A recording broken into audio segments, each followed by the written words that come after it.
இப்பொழுது கூட நாங்கள் நேரடியாக நம்முடைய போக்குவரத்து செயலாளரை சந்தித்து விட்டு இந்த நிகழ்வுக்கு வர்றோம். இன்றைக்கு தொழிலாளிகளுக்கு நிறைய பிரச்சனைகள் இருக்கிறது. ஊதிய ஒப்பந்தம் 13ஆம் தேதி 14ஆம் தேதி நடைபெற்றது பேச்சுவார்த்தை. அடுத்த பேச்சுவார்த்தை வழக்கமாக இது 15வது ஊதிய ஒப்பந்தம். 15வது ஊதிய ஒப்பந்தம் இதுவரைக்கும் 14 ஊதிய ஒப்பந்தங்கள் நடைபெற்றிருக்கிறது. சில ஊதிய ஒப்பந்தங்களிலே அந்த ஊதிய ஒப்பந்தத்தினுடைய முடிவுகளை நாம் ஏற்றுக்கொள்ளாமல் இருந்திருக்கின்றோம்.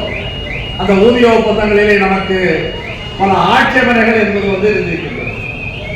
ஆனால் பேச்சுவார்த்தை என்பதை பொறுத்தளவில் முழுமையாக தொழிற்சங்கங்களுடைய கருத்துக்களை உள்வாங்கி, பேச்சுவார்த்தை என்றாலே நாம் சில கருத்துக்களை முன்வைக்கும் பொழுது எங்களால் என்ன செய்ய முடியும், என்ன செய்ய முடியாது என்ற நிர்வாகத்தினுடைய கருத்தையும் அரசினுடைய கருத்தையும் தெரிவிக்கக்கூடிய இடம் தான் இந்த பேச்சுவார்த்தை இடம். இப்ப இதுவரை 14 ஊதிய ஒப்பந்தங்கள் பேச்சுவார்த்தை நடைபெற்றிருக்கிறது. இதே நம்முடைய அமைச்சர் முன்னிலையிலே கூட சென்ற ஊதிய பேச்சுவார்த்தை நடந்தது. ஆனால் நடைபெற்ற அத்தனை பேச்சுவார்த்தைகளை விட ஒரு மோசமான பேச்சுவார்த்தையால்தான் இந்த பேச்சுவார்த்தை இருக்கின்றது. ஏனென்றால் நாம் பல்வேறு கருத்துக்களை பேசி இருக்கின்றோம், பல்வேறு பிரச்சனைகளை பேசி இருக்கின்றோம். நாம் பேசிய விஷயங்களுக்கு அரசு தரப்பிலே, அமைச்சர் தரப்பிலே, அதிகாரிகள் தரப்பிலே எந்த விதமான பதிலையும் இதுவரை சொல்லவில்லை. அவர்கள் என்ன செய்ய போகின்றார்கள், எதை நிறைவேற்றப் போகின்றார்கள், இதை எங்களால் நிறைவேற்ற முடியும், இதை எங்களால் நிறைவேற்ற முடியாது என்ற அடிப்படையிலே கருத்துக்களை அவர்கள் தெரிவிக்கிறார். எனவேதான் இன்றைய தினம் செயலாளரை பார்த்து நான் எல்லா கோரிக்கைகளையும் மறுபடியும் சொன்னோம்.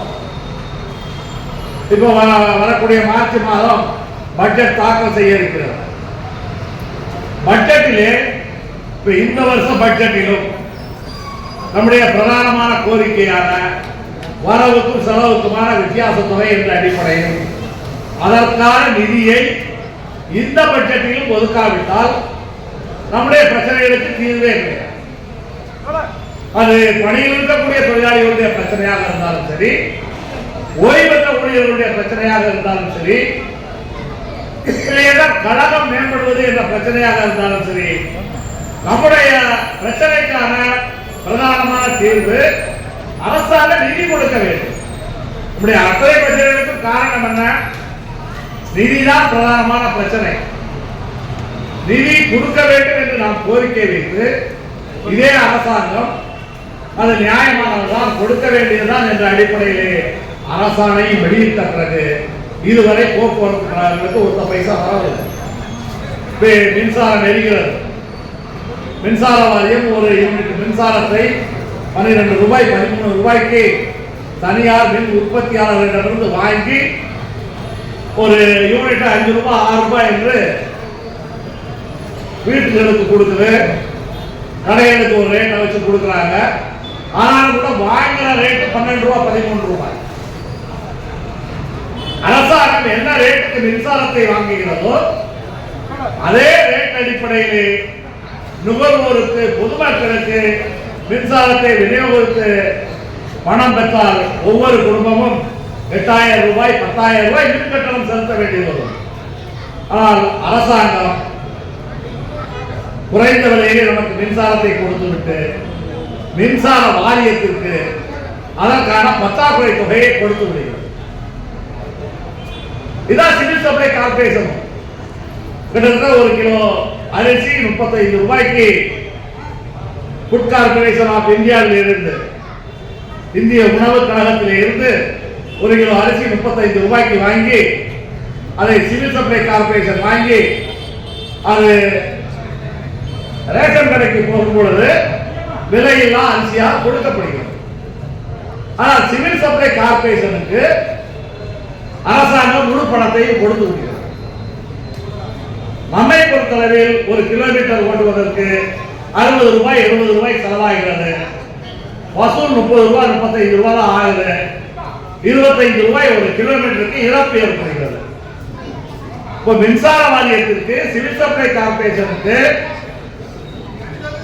அடக்க விலை என்ன ஆகிறதோ அந்த அடக்க விலையை கொடுக்கக்கூடிய அரசாங்கம் போக்குவரத்து கழகங்களுக்கு கொடுப்பதில்லை. இன்றைக்கு 45,000 கோடி 50,000 கோடி கடன் என்றால் இந்த கடனுக்கு முழு பொறுப்புமே அரசாங்கம் தான். போக்குவரத்து கழகங்களுக்கு 45,000 கோடி கடன் அல்ல. இன்றைக்கு கூட போக்குவரத்து செயலாளர் சொன்னோம், 45,000 கோடி கடன் என்றால் போக்குவரத்து கழகங்களுக்கான கடன் அல்ல, தமிழக அரசுக்கான கடன் தான். இந்த கடனை இருந்தாலும் தமிழக அரசு தான் கட்டப் போகின்றது. எனவே தமிழக அரசு தான் இந்த கடனுக்கு முழுமையான பொறுப்பு.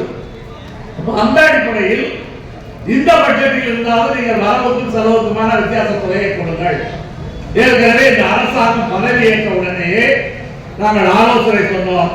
எங்களது ஆலோசனையை கேட்டிருந்தால் 2023 மே மாதத்திலிருந்து பணி ஓய்வு பெற்றவர்களுக்கு பணி ஓய்வுக்கான கடன் உடனடியாக கையில் கிடைத்திருப்போம்.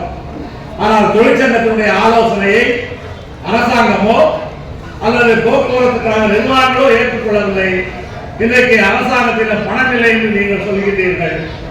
எனவே எங்களுடைய பணத்தை எடுத்து செலவு செய்யாமல் இருப்பதற்கான ஏற்பாடுகளை செய்ய வேண்டும்.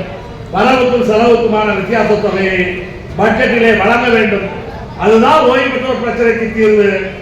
அதுதான் எல்லா பிரச்சனைகளுக்கும் தீர்வு.